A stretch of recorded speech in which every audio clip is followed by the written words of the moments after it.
Hello students, welcome to Clifford classes.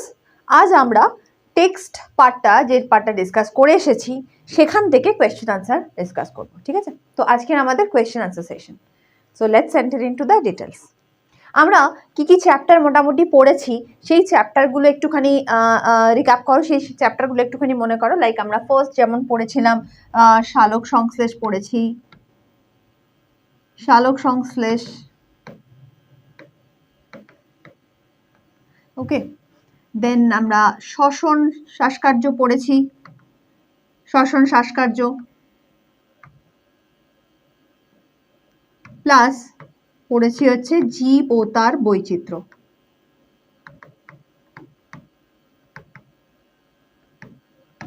তো আমরা আজকে এই পার্টটার উপর কোয়েশ্চেন আনসার সেশন করব। Okay, so let's start. First question যেটা আমরা দেখি যে সালোক সংশ্লেষে উৎপন্ন অক্সিজেনের উৎস কি। এবার দেখো, সালোক সংশ্লেষ যখন আমি বলেছিলাম, তোমরা যারা চ্যাপ্টার অ্যাটেন্ড করেছো, ক্লাস করেছো, তারা জানবে যে সালোক সংশ্লেষের মেন কিছু শর্ত রয়েছে। ঠিক আছে, তো শর্তগুলো একটু দেখে নি, কি কি শর্ত রয়েছে মেন সালোক সংশ্লেষের। মেন শর্তগুলো আমি বলছি, শর্তগুলো চারটে মেজর শর্ত রয়েছে। একটা কি, CO2 প্লাস ওয়াটার অর জল প্লাস ক্লোরোফিল প্লাস সূর্যালোক। ঠিক আছে, এইগুলো হচ্ছে শর্ত, মেজর শর্ত। এখানকার মধ্যে দেখো, কার্বন ডাই অক্সাইড, জল, ক্লোরোফিল, সূর্যালোক সবকটা দিয়ে এরা কিন্তু ফটোসিনথেসিস প্রসেস বা সালোক সংশ্লেষ পদ্ধতিটা সম্পন্ন করে। তাতে কি উৎপন্ন হয়? তাতে যেটা উৎপন্ন হয় সেটা হচ্ছে CO2 থেকে, অর্থাৎ আমরা যে পুরোটা করছি দেখছি, সেখান থেকে আমাদের উৎপন্ন হয় হচ্ছে কি যে কিছুটা পরিমাণ জল থাকে, গ্লুকোজ অর্থাৎ খাদ্য উৎপন্ন হয় এবং অক্সিজেন উৎপন্ন হয়। আমাদের এখানে প্রশ্ন আসছে যে সালোক সংশ্লেষে উৎপন্ন যে অক্সিজেনটা তৈরি হচ্ছে, আলটিমেটলি বাই প্রোডাক্ট হিসেবে যেটা তৈরি হচ্ছে, তার উৎস কোনটা, সেটা কোথা থেকে অ্যাকচুয়ালি মেন বের হচ্ছে। এখানে দেখো, এটা একটা অক্সিজেন পার্ট পাচ্ছি, জলের অর্থাৎ H2O-তেও কিন্তু একটা অক্সিজেন থাকে। ঠিক আছে, তো এক্ষেত্রে যে অক্সিজেনের উৎস সেটা আমরা বলতে পারি জলও বলতে পারি, প্লাস CO2ও বলতে পারি। তো আনসার আমাদের এই দুটোর মধ্যে যে কোনো একটা আমরা বলতে পারি, অথবা একটাও বলতে পারি। যদি MCQ থাকে, শর্ট কোয়েশ্চেন্স থাকে, তো সেক্ষেত্রে তোমরা দুটোকেই উল্লেখ করে দিতে পারো। MCQ তো অপশনস পাবে, সেখানে দেখতে পাবে। নেক্সট আমরা চলেছি সালোক সংশ্লেষের আদর্শ স্থল কি। সালোক সংশ্লেষের শর্তগুলো যদি আমরা দেখি, তাহলে ক্লোরোফিল একটা কিন্তু মেজর শর্ত। আর ক্লোরোফিল কোথায় পাই? যেখানে গ্রিন কালার অর্থাৎ সবুজ অংশ, গাছের যে সবুজ অংশ, সেই সবুজ অংশে থাকে হচ্ছে কি যে ক্লোরোফিল। তাহলে যে পার্টগুলো গাছের সবুজ অংশ, সেখানটাতেই আমাদের সালোক সংশ্লেষটা হয়ে থাকে। ঠিক আছে, ন্যাচারালি। কিন্তু দেখো, এখানে বলেছে আদর্শ স্থল কোনটা, so we have to be particular. আদর্শ স্থল আমাদের দেখতে হবে।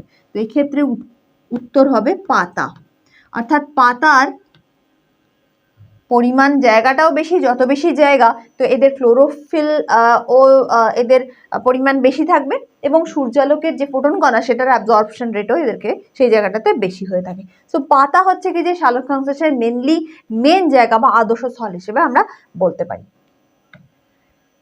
নেক্সট চাই যে সালোক সংশ্লেষের সঙ্গে জড়িত কোষীয় অঙ্গাণু কোনটি। কোষীয় অঙ্গাণুগুলোর মধ্যে আমরা কি জানি? Mitochondria, Golgi body, plastid, ribosome, এই সমস্তগুলো দেখি। যেহেতু সালোক সংশ্লেষ উদ্ভিদের মধ্যে হয়, তো উদ্ভিদের একটা কোষীয় অঙ্গাণু হচ্ছে প্লাস্টিড। ঠিক আছে, প্লাস্টিড, যেটা শুধুমাত্র উদ্ভিদে পাওয়া যায়, শুধুমাত্র উদ্ভিদে বর্তমান, রাইট? এটা আমরা জানি। এবার দেখো, কোষীয় অঙ্গাণু কোনটা মেন চাইছে।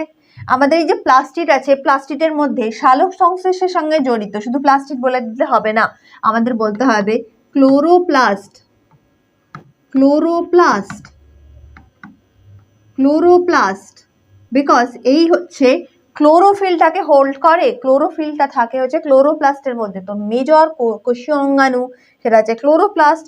সাপোর্ট করে অনেক অঙ্গাণু, তাদের মধ্যে একটার নাম আমরা উল্লেখ করব, সেটা হচ্ছে মাইটোকন্ড্রিয়া। মাইটোকন্ড্রিয়া, কারণ পুরো প্রসেসটার জন্য একটা এনার্জি বা এটিপির প্রয়োজন হয়, সেটা সাপ্লাই দেওয়ার কাজটা করে হচ্ছে মাইটোকন্ড্রিয়া। তো আমাদের মেজর কোষীয় অঙ্গাণু থাকছে ক্লোরোপ্লাস্ট, বিকজ ক্লোরোফিল হোল্ড করে, and mitochondria they provide us energy, provide them energy. Okay, next question কি, যে সালোক সংশ্লেষে আলোক বিক্রিয়া কোথায় ঘটে? সালোক সংশ্লেষ দুটো পদ্ধতিতে হয়, ঠিক আছে, একটা হচ্ছে আলোক বিক্রিয়া আর একটা হচ্ছে অন্ধকার বিক্রিয়া, আলোক দশা অন্ধকার দশা। আলোক দশাটা কোথায়? মেনলি ক্লোরোপ্লাস্ট হচ্ছে মেজর জায়গা, ঠিক আছে না, ক্লোরোপ্লাস্টেই হচ্ছে পুরো ফটোসিনথেসিস প্রসেসটা হচ্ছে। ক্লোরোপ্লাস্টের গ্রানা অংশে হয় আলোক বিক্রিয়া, আর ক্লোরোপ্লাস্টেরই স্ট্রোমা অংশ সেখানটাতে হয় অন্ধকার বিক্রিয়া। গ্রানা এবং স্ট্রোমা মনে রাখতে হবে, গ্রানা পার্টেতে হয় হচ্ছে আলোক বিক্রিয়া এবং স্ট্রোমা অংশে হয় হচ্ছে কি যে অন্ধকার বিক্রিয়া। নেক্সট আমরা আসছি কি, সবুজ পাতার কোন কলাতে সালোক সংশ্লেষ ঘটে থাকে? কলা অর্থাৎ টিস্যু। আচ্ছা, তো কোন টিস্যুটাতে অ্যাকচুয়ালি ফটোসিনথেসিস ঘটে? তা হচ্ছে মেসোফিল কলা। মেসোফিল, এখানে হচ্ছে কি যে মেসোফিল কলাটাতে অ্যাকচুয়ালি সালোক সংশ্লেষ ঘটে থাকে। নেক্সট আমরা চলে আসি পরের চ্যাপ্টারতে, অর্থাৎ জীব ও তার বৈচিত্র্য। তাদের মধ্যে আমরা সেলুলার পার্টটা বেশি পড়েছি, অর্থাৎ সেল পার্টটা পড়েছি। তো ফার্স্ট কোয়েশ্চেনটা যদি আমি দেখি, যদিও আমি খুব ডিটেলসে চ্যাপ্টারটা পড়েছি, তোমরা যারা ক্লাসটা এখন করোনি এখনো পর্যন্ত ক্লাস দেখে নাও ভালো করে, তো সেখানটাতে চ্যাপ্টার কিন্তু খুব ভালো করে পড়বে, চ্যাপ্টারের সম্পর্কে ডিটেলস সেখানে পেয়ে যাবে। কোয়েশ্চেন আনসার পার্টটা যদি আমরা দেখি সেলুলার পার্টটাতে, সেখানে আমরা কি দেখবো, যে ফার্স্ট কোয়েশ্চেন কি দেখছি, যে কোষতত্ত্বের প্রবর্তন কে করেছিলেন? প্রচুর জন সম্পর্কে বলেছিলেন, আমাদের ফার্স্টের কথা আমাদের বলতে হবে। তো স্লেডেন এবং সোয়ান আমাদের কোষতত্ত্বের কথাও বলেছিলেন, ঠিক আছে। নেক্সট কোয়েশ্চেন কি, লাইসোজোমের আবিষ্কার করা বিজ্ঞানী ডে দুভে ইনি কোথাকার মানুষ ছিলেন? এনার বাড়ি কোথায় ছিলেন, কোথাকার উনি ছিলেন? তো বেলজিয়াম হচ্ছে আনসার। দেখো এখানে আর একটা পার্টও পেয়ে গেলে কিন্তু সায়েন্টিস্টের নাম, যদিও আমি চ্যাপ্টার ডিসকাস করার সময়তে বিভিন্ন সায়েন্টিস্টদের নাম উল্লেখ করেছিলাম, স্টিল এখানে কোয়েশ্চেন আনসার পার্টে তো আমরা দুটো জায়গা পেয়ে গেলাম, একটা কোয়েশ্চেনে দুটো পোর্শন পেলাম। থার্ড ওয়ান কি দেখছি, যে প্রথম কোষকে আবিষ্কার করেন? লিউয়েনহক এবং রবার্ট হুকের মধ্যে একটুখানি কনফিউশন হতে পারে, কারণ লিউয়েনহকও মাইক্রোস্কোপ আবিষ্কার করেছিলেন এবং রবার্ট হুকও একটা সেলফ মেড মাইক্রোস্কোপ তৈরি করেছিলেন। তো আমাদের আনসার হচ্ছে কি যে রবার্ট হুক। এখানে অপশনেতে অনেক সময়তে কনফিউজ করার জন্য তোমাদের রবার্ট ব্রাউনের নামও কিন্তু বলা থাকে। তো রবার্ট ব্রাউন কিন্তু নিউক্লিয়াস আবিষ্কার করেছিলেন, রবার্ট ব্রাউন কিন্তু কোষের সংখ্যা আবিষ্কার করেননি। তো কোষ নামকরণ এবং সমস্ত ডিটেলস করেছিলেন Robert Hooke. So answer is Robert Hooke. আমরা এই পার্টটাতে এবার চলে আসি, নিম্নের কোন ছত্রাকটি কোষতত্ত্বের ব্যতিক্রমী? অর্থাৎ কোষতত্ত্ব যেটা আমরা দেখেছি, কোষতত্ত্ব যেটা পড়েছি স্লেডেনস ওয়ানের, সেটা এদের মধ্যে কোনটা ফলো করে না? আনসার হচ্ছে মিউকর হচ্ছে কি যে আনসার। নেক্সট কি, কোন অঙ্গাণুকে কোষের ট্রাফিক পুলিশ বলা হয়? ট্রাফিক পুলিশের কাজ কি?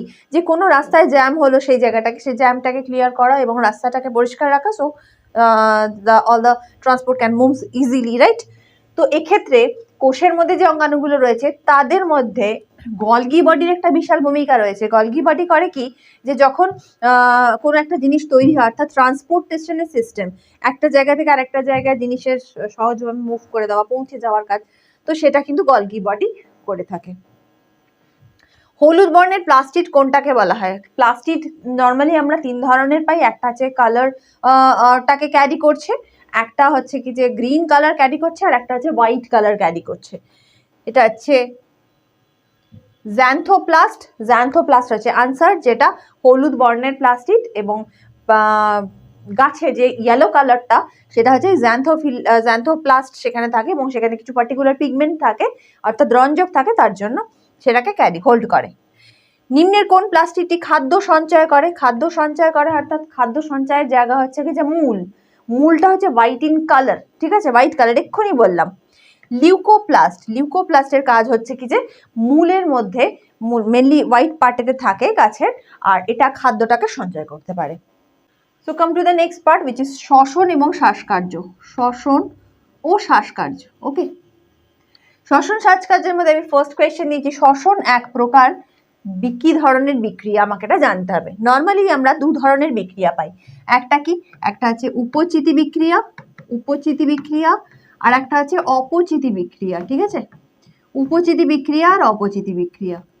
তো উপচিতি আর অপচিতি বিক্রিয়ার মধ্যে উপচিতি মানে যে ক্ষেত্রে যে সমস্ত বিক্রিয়াতে আমাদের শুষ্ক ওজন বাড়ে, আর অপচিতি বিক্রিয়া তার ঠিক অপোজিট, যে ক্ষেত্রে শুষ্ক ওজন কমে। এবার শ্বসনটাকে যদি আমরা খেয়াল করি তাহলে শ্বসনের ক্ষেত্রে শুষ্ক ওজনটা আমাদের কিন্তু কমতে থাকে, dry weight, okay, dry weight কমে। So this is called the অপচিতি বিক্রিয়া। তার কারণ এক্ষেত্রে আমাদের যে খাদ্যটা হয় সেটা গিয়ে একটা শক্তিতে কনভার্ট হয় এবং শুষ্ক ওজন যেটা সেটা কমে। শ্বসনে উৎপন্ন হয় মূলত নিচের কোন অঙ্গাণুটা আমাদের শ্বসনের ক্ষেত্রে বিশেষ ভূমিকা পালন করে? So answer is mitochondria. Answer is mitochondria. কারণ মাইটোকন্ড্রিয়ার মধ্যে গ্লাইকোলাইসিস ক্রেবস চক্র এই দুটো পদ্ধতি হয়, যেটা শ্বসনের আর কি মেন স্টেপ। এটা আমি চ্যাপ্টার যখন পড়িয়েছি তখন কিন্তু ভালোভাবে ডিসকাস করেছি। সো যারা এখনো পর্যন্ত সেই ক্লাসটা অ্যাটেন্ড করোনি, সো যাও গিয়ে এই শ্বসনের ক্লাসটা অ্যাটেন্ড করবে অবশ্যই।